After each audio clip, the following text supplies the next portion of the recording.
Assalamualaikum warahmatullahi wabarakatuh. Saya Muhammad Syabir Syamil bin Yasmi akan membincangkan tentang isu semasa dan cabaran masa depan. Dalam perbincangan ini, saya akan membincangkan dua tajuk dari bab 1 dan bab 2 dalam subjek ini.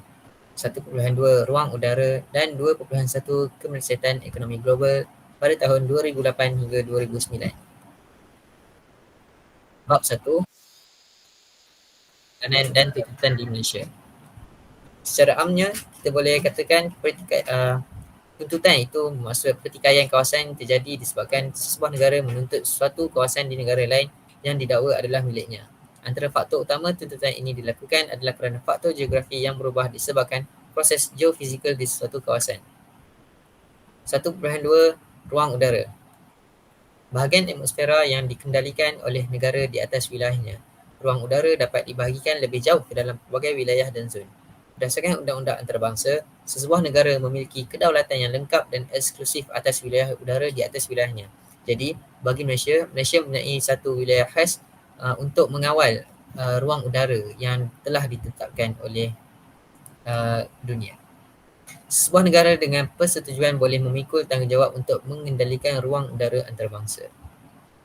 Kita akan membincangkan tentang isu di mana ruang udara Malaysia telah diceroboh oleh negara luar. Yang pertama, provokasi China di ruang udara Malaysia. Pada tahun 2021, Tentera Udara Diraja Malaysia telah mengesan 16 pesawat yang mencurigakan di ruang udara Malaysia milik pesawat China yang telah melanggar ruang udara Malaysia di Kota Kinabalu. Pencerobohan ini telah dikesan oleh radar TUDM di Sarawak. Pesawat tentera China juga telah memasuki ruang udara Malaysia. Jelas sekali, China perlu mendapatkan kebenaran untuk melintasi ruang udara yang dikawal oleh Malaysia. Malaysia juga telah menuntut penjelasan daripada kedutaan China berkenaan ancaman terhadap kedaulatan negara dan pelanggaran ruang udara. Tindakan China ini melanggar undang-undang antarabangsa di Laut China Selatan. Hal ini memberikan kerisauan kepada kerajaan kerana 16 pesawat yang telah dikesan ini merupakan pesawat tempur dan mereka memasuki ruang udara Malaysia dengan taktikal perang, iaitu taktikal yang boleh mengancam keselamatan penduduk pada ketika itu. Jadi kita akan lihat satu video di mana menerangkan kronologi bagaimana pesawat dari China ini dikesan dan apa tindakan Malaysia.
Okay, jadi kita dapat lihat bagaimana kronologi pesawat China datang dan menceroboh ruang udara di negara kita dan tindakan kerajaan pada ketika itu untuk mengusir keluar pesawat tersebut.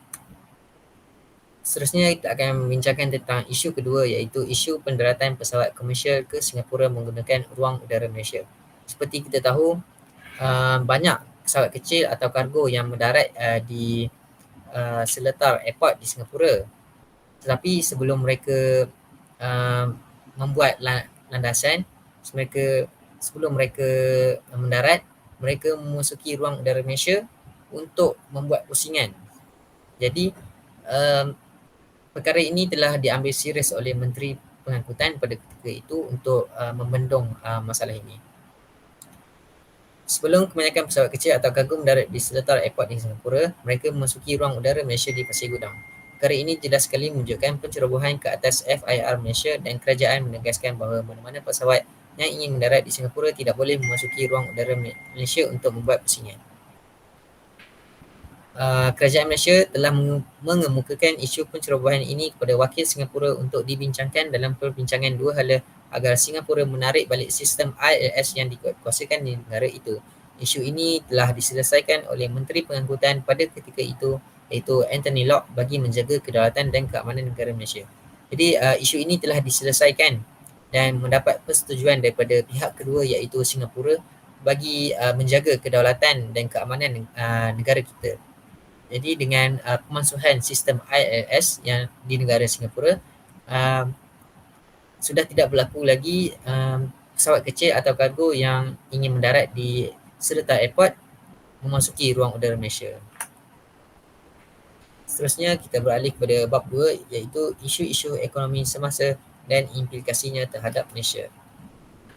2.1 Kemelesetan ekonomi global pada tahun 2008 hingga 2009. Pada tahun 2008, ia merupakan tahun krisis ekonomi yang luar biasa serta memberi petunjuk jelas berlakunya kemelesetan ekonomi secara global. Hal ini dapat kita lihat bahawa krisis ekonomi telah berlaku pada lebih kurang 12 tahun yang lalu, tetapi masih memberikan impak pada negara-negara kecil sehingga hari ini. Kerana krisis ekonomi ini merupakan krisis yang paling teruk di dalam sejarah dunia. Hal ini berlaku apabila harga minyak mentah meningkat secara memuncak kepada $51 setong.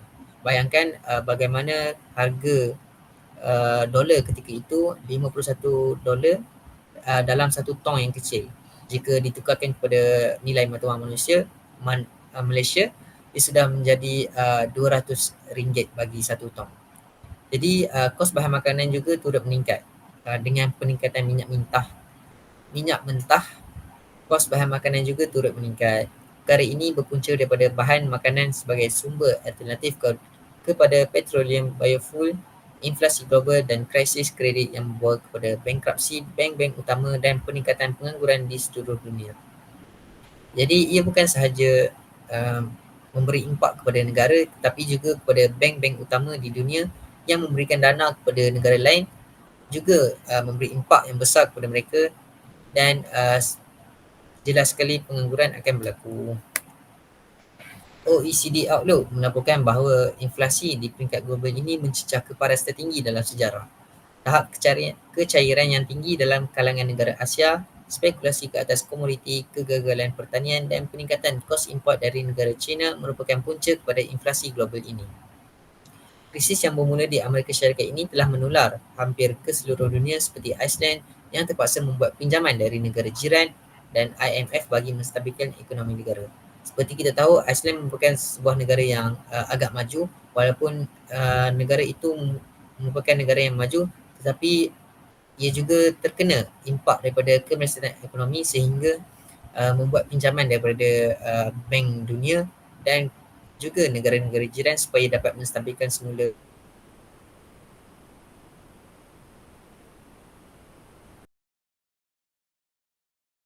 tabuk asing di negara itu untuk keluar hingga ekonomi di Rusia merudum. Jadi seperti kita tahu, Rusia juga merupakan negara yang maju, walaupun merupakan satu negara yang sistematik maju tetapi juga memberi impak yang besar kepada Rusia kerana kemelesetan ekonomi ini adalah yang paling teruk dalam sejarah. Okey, seterusnya kesan kemelesetan ekonomi. Kesan daripada kemelesetan ekonomi ini menyebabkan harga komoditi terutamanya minyak dan makanan melambung begitu tinggi sehingga menjejaskan ekonomi dan membawa stagflasi dan pengunduran globalisasi. Pada Januari 2008, harga minyak meningkat $100 setong. Jika kita lihat pada slide yang sebelum ini, pada awalnya harga minyak hanyalah $51 setong, tapi semakin lama semakin teruk kemelesetan ekonomi, semakin tinggi harga bagi setong minyak. Pada Julai 2008, harga minyak mencecah $147 setong, selepas itu kembali menjunam. Jika kita bayangkan, tidak logiklah $147 setong bagi minyak untuk kelangsungan hidup. Tetapi tiada cara lain yang boleh dilakukan selain meningkatkan harga makanan ataupun harga komoditi, kerana dengan cara ini dapat menstabilkan balik ekonomi masing-masing pada ketika itu. Pada separuh kedua tahun 2008, harga kebanyakan komoditi menjunam atas jangkaan permintaan pengurangan. Seterusnya, kesan kedua, inflasi melanda dunia. Jelas sekali apabila ekonomi merudum, inflasi akan meningkat. Jadi inflasi global mencapai tahap paling dahsyat dalam sejarah. Lebih-lebih lagi inflasi domestik, iaitu inflasi dalam negara masing-masing. Pada pertengahan tahun 2008, data IMF menunjukkan bahawa inflasi adalah pada tahap tertinggi di negara pengeksport minyak. Seperti kita tahu, minyak pada tahun 2008 adalah sangat tinggi. Jadi bagi negara-negara pengeksport minyak, inflasi haruslah dilakukan kerana ekonomi pada ketika itu sangatlah teruk. Seterusnya, inflasi juga semakin menjadi-jadi di negara yang dikelaskan IMF sebagai negara termundur, bukan pengeksport minyak, dan Asia membangun disebabkan kenaikan harga minyak dan makanan. Jadi bagi negara-negara yang tidak maju, negara mundur, negara yang bukan pengeksport minyak juga memberi impak inflasi dalam kemelesetan ekonomi ini.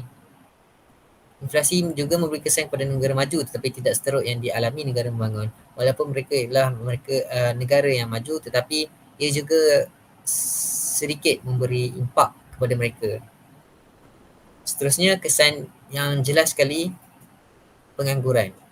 Pertubuhan buruh antarabangsa menunjukkan bahawa sekurang-kurangnya 20 juta pekerja hilang pekerjaan menjelang tahun 2009 akibat kemelesetan ekonomi yang berlaku seluruh dunia.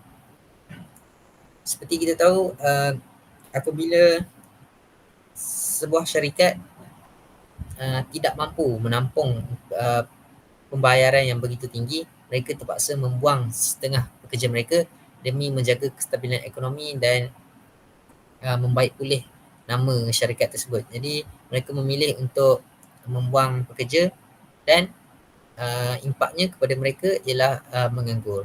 Kebanyakan mereka dalam sektor binaan, harta tanah, perkhidmatan kewangan dan kereta, sekaligus meningkatkan kadar pengangguran melepasi tahap 200 juta buat julung kalinya. Kesan ini akan meningkatkan masalah sosial dan jenayah di seluruh negara. Jadi bayangkan apabila harga makanan, harga untuk kelangsungan hidup bertambah, mereka tidak mempunyai pilihan lain selain membuat jenayah, iaitu merompak makanan, minuman untuk meneruskan kehidupan mereka. Kerana mereka tidak mampu untuk membeli pada harga yang begitu tinggi. Bayangkan roti berjumlah RM10. Sangat mahal dan akan memberi kesan yang besar kepada mereka. Seterusnya, perdagangan akan merosot.